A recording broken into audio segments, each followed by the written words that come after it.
base. Io invece rappresento un'altra categoria che è anche fuori da Equitalia. Io rappresento i disoccupati. Chi li rappresenta i disoccupati?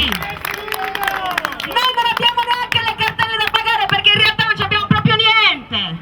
E noi abbiamo studiato, siamo sardi che hanno fatto la valigia. Io l'ho fatta quando avevo 18 anni e me ne sono andata a studiare e mi hanno detto laureati che poi trovi il posto di lavoro. Mi sono laureata, l'ho fatto nei tempi, ho preso il massimo dei voti.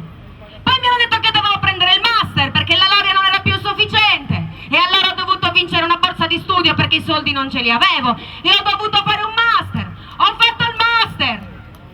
Il master non era abbastanza, parli soltanto una lingua, ne devi sapere almeno 2 e devono essere certificati. Allora vai fuori, impara la lingua e torna. Ma è possibile che mi vogliono mandare via dalla Sardegna? Io qui ci voglio rimanere.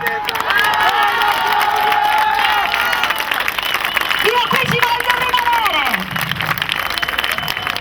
È possibile che questa classe politica ancora non l'ha capito?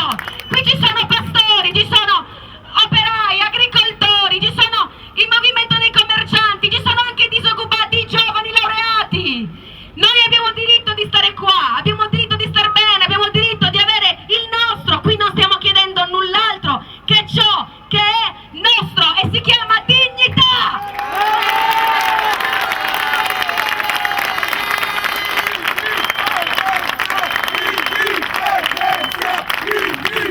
E adesso basta aspettare che qualcuno da fuori venga a salvarci.